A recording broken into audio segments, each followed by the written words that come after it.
오늘 주시는 하나님 말씀 마가복음 2장 18절부터 22절입니다. 한 절씩 교독하겠습니다.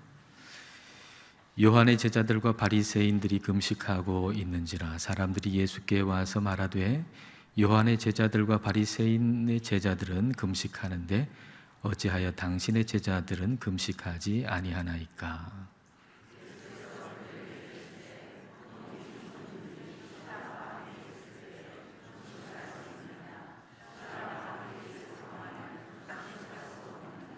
그러나 신랑을 빼앗길 날이 이르리니 그날에는 금식할 것이니라.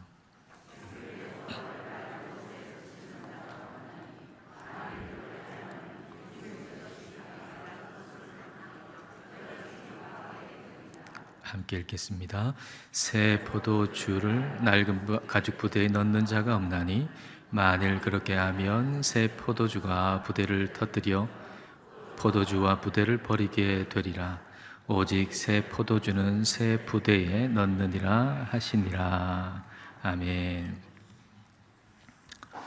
미국에서 나온 책 중에서 출판된 지 일주일 만에 20만 권이나 팔린 책이 있다고 합니다.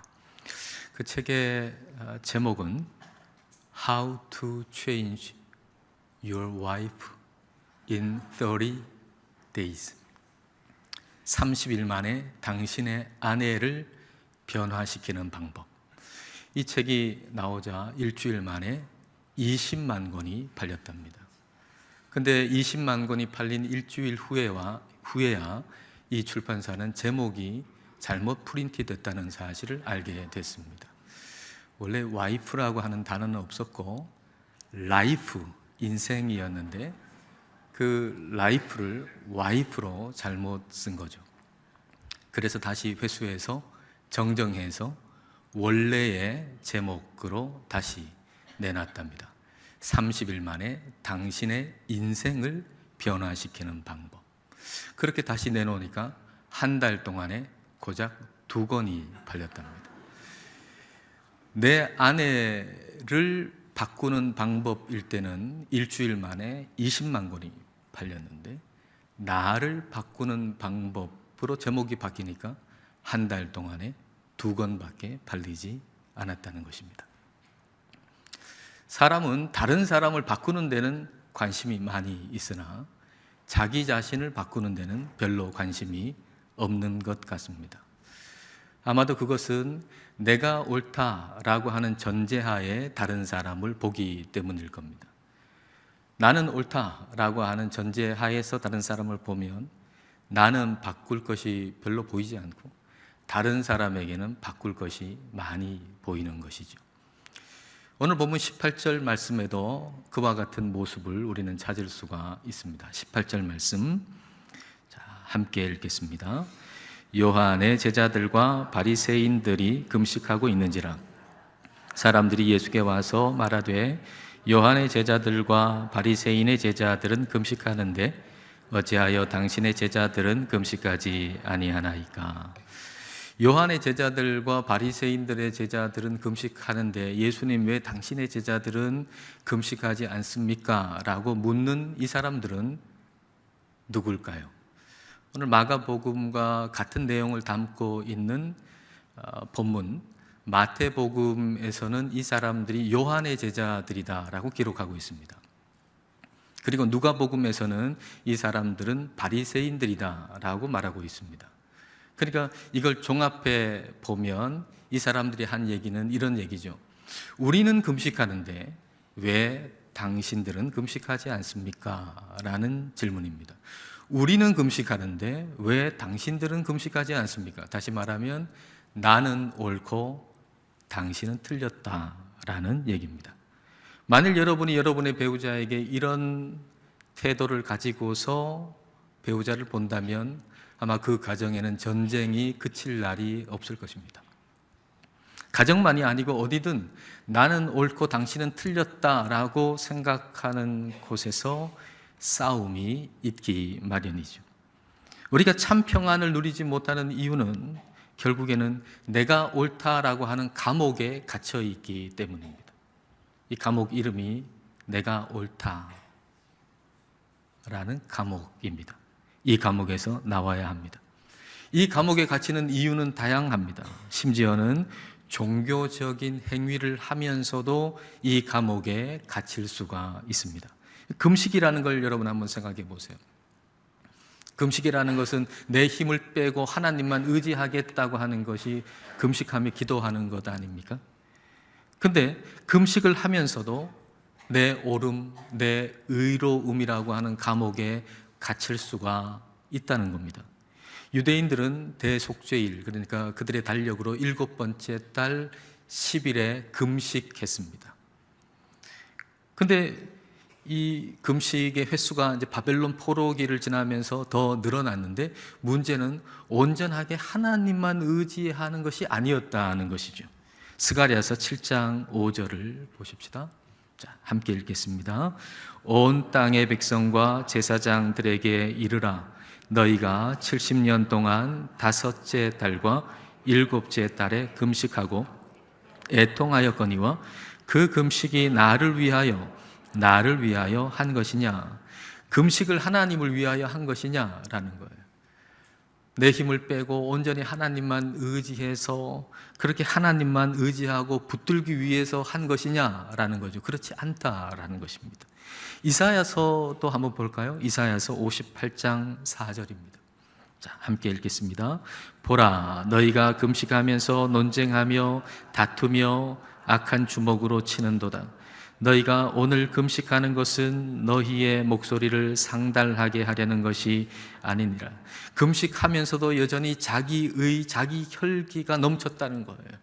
금식하면서 하나님께 온전하게 매달리고 붙드는 게 아니고 여전히 자기 의로 자기 혈기로 가득했다는 겁니다. 바리새인들은 더했습니다. 1년에 그들은 한두 번 금식한 게 아니고 일주일에 2번씩 금식했습니다. 일주일에 2번씩 금식했는데 문제는 그 금식의 이유와 목적이 하나님이 아니었다는 것이죠. 마태복음 6장 16절 말씀, 예수님이 이렇게 말씀하세요. 금식할 때에 너희는 외식하는 자들과 같이, 외식하는 자들, 위선자들, 바리새인들을 얘기하는 겁니다. 바리새인들 같이 슬픈 기색을 보이지 말라. 그들은 금식하는 것을 사람에게 보이려고 얼굴을 흉하게 하느니라. 내가 진실로 너희에게 이르노니 그들은 자기 상을 이미 받았느니라. 금식을 하는데 나는 아무것도 아닙니다. 이걸 깨닫고 내 힘을 빼고 하나님만 의지하기 위해서 하는 것이 아니라 자신의 영적인 탁월성을 보여주기 위해서 금식하는 거죠. 나는 일주일에 2번씩이나 금식하는 영적으로 탁월한 사람이라고 하는 것을 사람들에게 자랑하기 위해서 그들은 금식했다는 것입니다. 이것은 바리새인들만 아니고 저와 여러분 모든 사람의 마음의 밑바닥에 공통적으로 있는 마음입니다. 사람은 무섭도록 자기중심적입니다. 저와 여러분은 무섭도록 자기중심적인 사람입니다. 그래서 하나님을 의지하고 기도하는 그 금식, 하나님을 더 의지하기 위한 방편인 금식마저도 자기 자랑거리로 바꾸어 버릴 수 있는 것이죠. 그리고 자기 자랑이 커지면 미움도 커지는 거예요. 하나님을 믿으면서도 사랑보다는 미움이 자꾸만 커져가는 이유는 우리 안에 있는 자기의, 자기 자랑이 자꾸 커지기 때문입니다. 바리새인들이 왜 그토록 예수님을 미워합니까? 바리새인 하면은 얼마나 경건의 모습이 특출한 사람들입니까? 금식하고요, 기도하고요, 구제하고요, 11조를 잘 드리는 사람들입니다. 하나님 잘 믿는 사람이라고 자부하는 사람들입니다. 근데 왜 그들은 하나님이신 예수님을 미워합니까? 자신들이 자랑거리로 여기는 것을 예수님이 인정해 주지 않기 때문이죠. 내가 자랑거리로 여기는데 다른 사람의 칭찬받기 위해서 인정받기 위해서 하는 것인데 예수님이 그걸 칭찬도 안 해주시고 인정도 안 해주시기 때문이죠. 우리는 금식하는데 왜 예수님의 제자들은 금식하지 않습니까? 라고 하는 얘기는, 이 질문 속에는 내가 자랑거리로 여기는 걸 왜 당신은 인정해 주지 않습니까? 라는 말이, 그 의미가 포함되어 있는 것입니다. 내가 하는 어떤 종교적인 행위가 내 자랑거리가 되고 그걸 칭찬받고 인정받고 싶은 마음이 있는데 그걸 인정해 주지 않는 사람을 미워하게 되어 있죠. 그리고 그 사람을 내가 좀 바꾸고 싶은 마음이 생기는 겁니다. 내가 좀 인정받고 싶어서 이렇게 했는데 그 사람이 인정해 주지 않는 거예요. 그러니까 그 사람이 밉잖아요. 그리고 그 사람을 좀 바꾸어 놓고 싶죠. 바꿔서 저 사람이 잘못됐으니까 나를 인정해 주지 않는 거라고. 그래서 그 사람을 바꾸고 싶은데, 그 사람을 바꾸려고 하는데 그 사람이 바꾸어지나요? 그러니까 더 미워질 수밖에 없고, 그 미움이 더 커질수록 내 마음속에 있는 평안은 사라질 수밖에 없는 것입니다. 그래서 종교 생활을 하는데 사랑은 커지지 않고 미움이 자꾸만 커지는 아이러니가 발생하는 거죠. 사실 바뀌어야 할 사람은 저 사람이 아니고 바로 나 자신입니다. 예수님은 금식이 자랑거리가 된 사람들한테 이렇게 대답하십니다. 자, 19절, 20절 말씀 함께 읽겠습니다.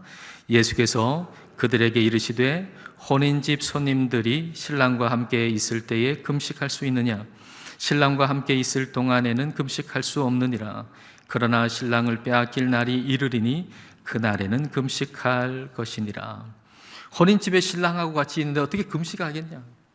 지금 잔치집인데 어떻게 금식하겠냐? 그러나 신랑을 빼앗길 날이 올 텐데 그때는 금식하게 될 것이다 라는 얘기입니다. 이 의미가 뭔가요? 금식을 하는 것도 신랑으로 말미암아서 금식하고, 그리고 금식하지 않고 잔치하고 먹을 때에도 신랑으로 말미암아서 그렇게 하라는 겁니다. 여기 신랑이 의미하는 건 예수님이죠. 그러니까 너희가 금식을 하든지 아니면 잔치를 벌이든지 뭘 하든지 예수님이 이유가 되고 목적이 되어서 그렇게 하라는 말씀입니다. 내 자랑에서 이제 예수님께로 방향을 완전하게 수정하라는 거예요. 180도 바꾸라는 거예요. 내 자랑에서 예수님께로 인생의 방향을 완전히 수정하라.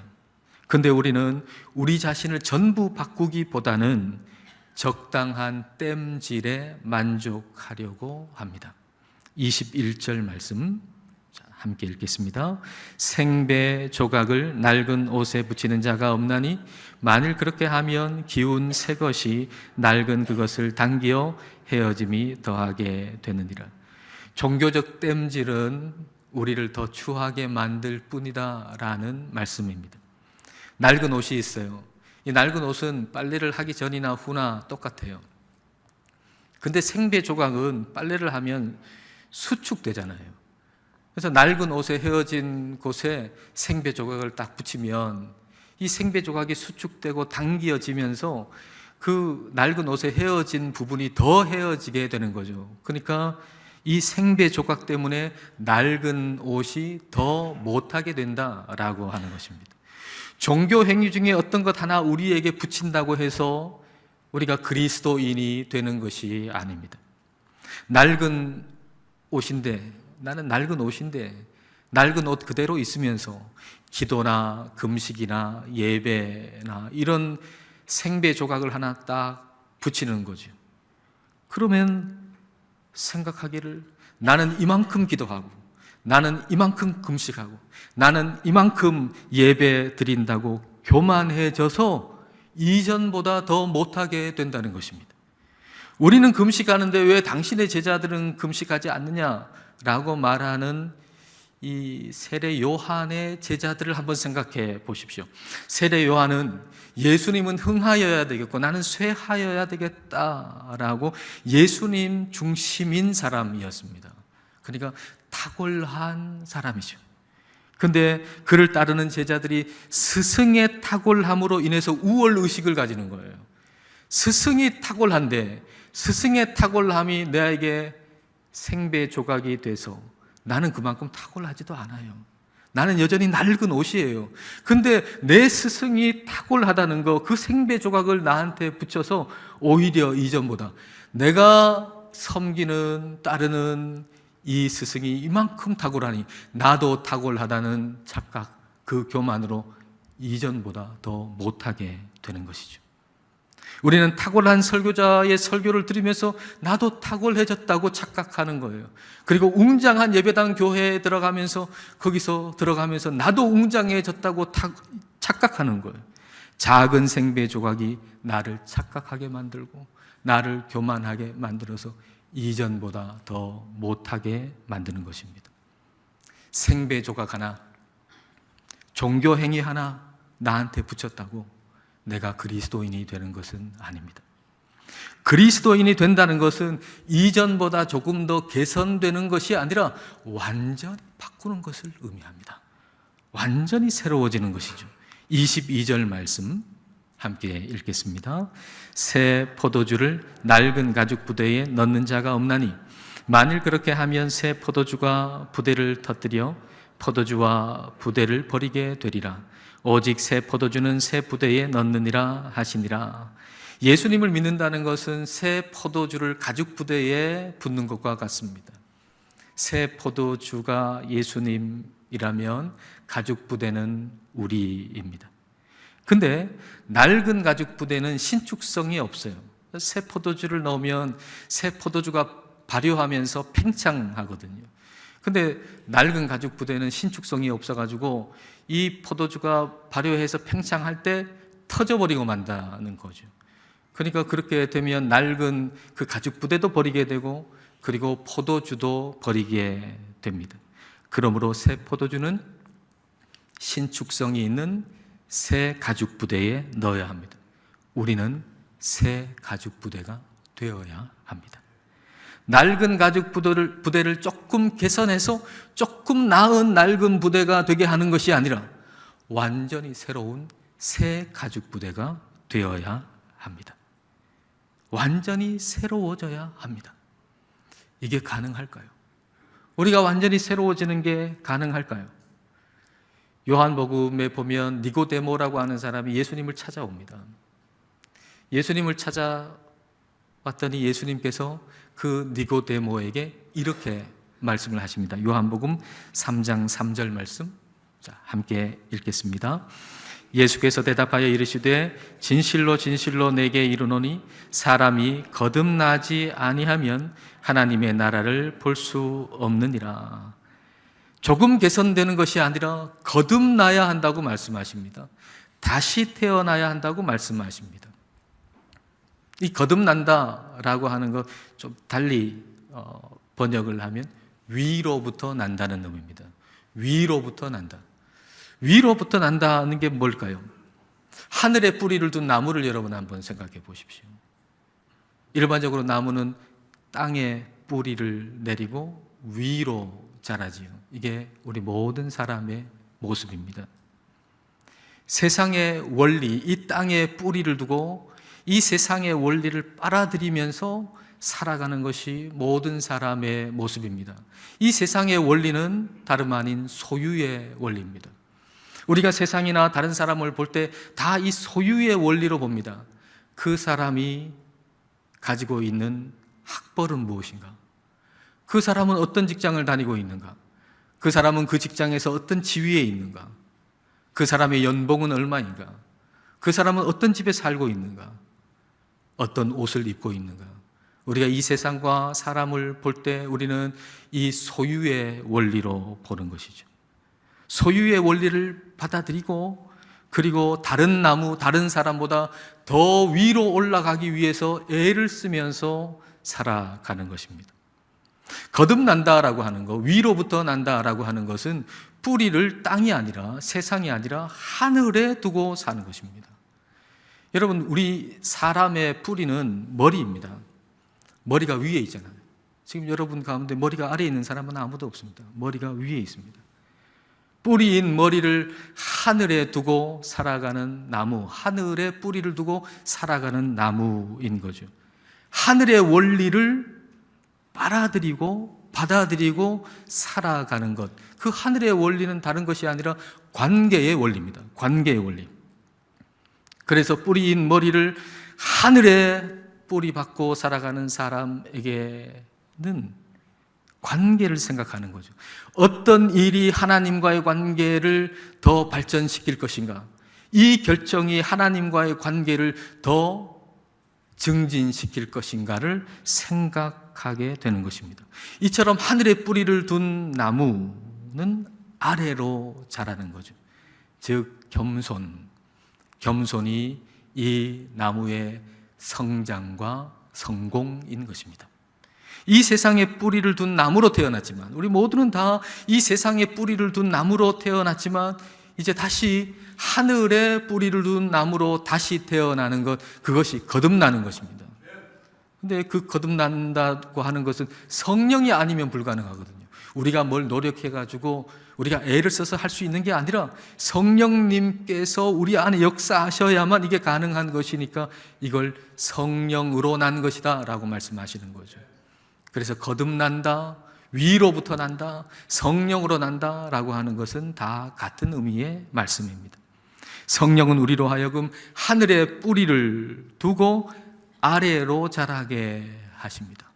성령은 우리로 하여금 이 세상과 우리의 삶을 거꾸로 볼 수 있도록 해 주십니다. 외젠 아째라고 하는 프랑스 출신의 사진 작가가 있습니다. 이 사진 작가가 찍은 사진을 소개를 어떤 분이 하는데요. 이 사진은 나무와 그리고 어떤 건물이 있는 사진이에요. 그리고 이걸 보여주면서 이 소개하는 사람이 이런 질문을 해요. 아째가 도대체 무엇을 보고 이 사진을 찍은 것일까요? 그냥 이 탁월한 사진 작가가 아무 사진이나 찍는 게 아니잖아요. 뭘 보고 이 사진을 찍었을까요? 그냥 보면 나무고 건물인데 특별할 거 없어 보이는데 뭘 보고 이 사진을 찍은 것일까요? 그러면서 이렇게 하면 아째가 본 것을 우리도 볼 수 있을 때가 많습니다 라고 하면서 사진을 싹 뒤집더라고요. 위쪽이 아래가 되도록, 아래가 위쪽이 되도록 사진을 뒤집어요. 그 순간에 정중앙에 위에서부터 아래까지 흰색 선이 있다는 사실이 눈에 들어옵니다.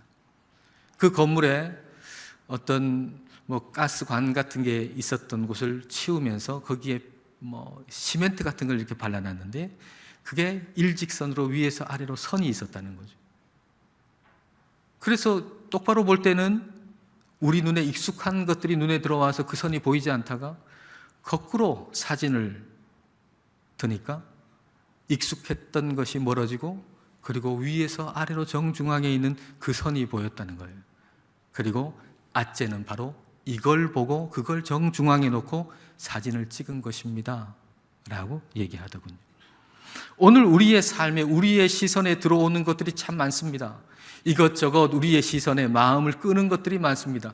그런데 우리의 시선을 끄는 대부분의 것은 소유의 원리에 의한 것입니다. 저 사람이 이걸 가졌네, 저 사람은 저걸 가졌네, 나는 저것을 가지기 위해서 어떻게 하면 될까라고 소유의 원리를 가지고서 보는 거죠. 뿌리인 머리를 이 세상에다가 받고 그리고 어떻게 하면 소유를 증식시킬 수 있을까를 생각하는 거죠.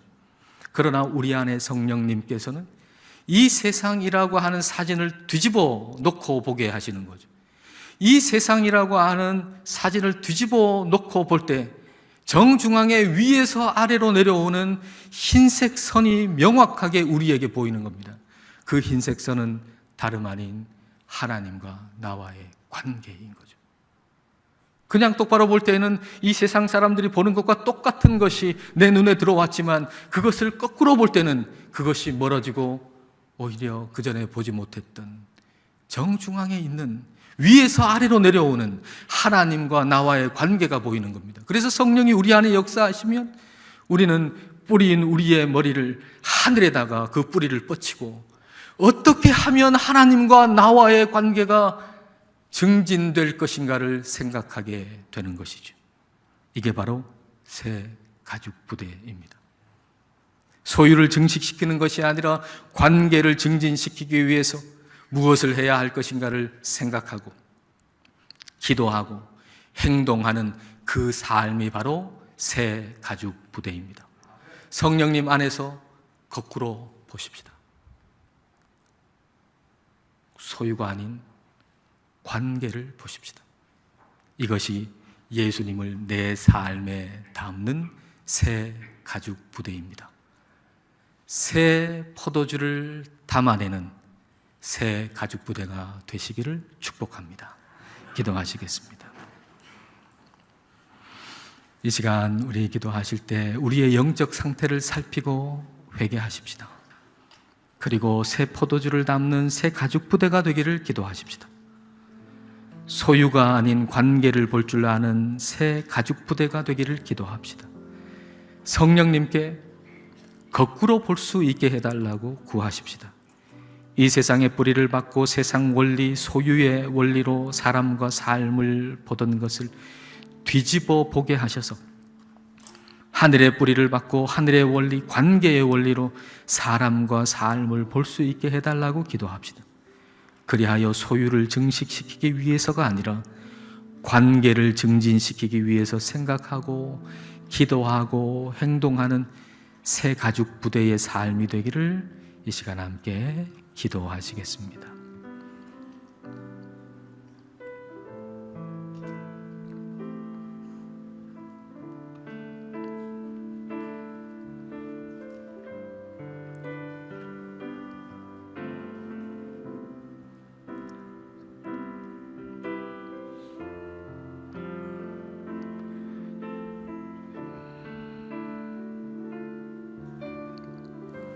주님, 정작 바뀌어야 할 것은 우리 자신인데 우리는 다른 사람을 바꾸는데 관심을 기울여 왔습니다.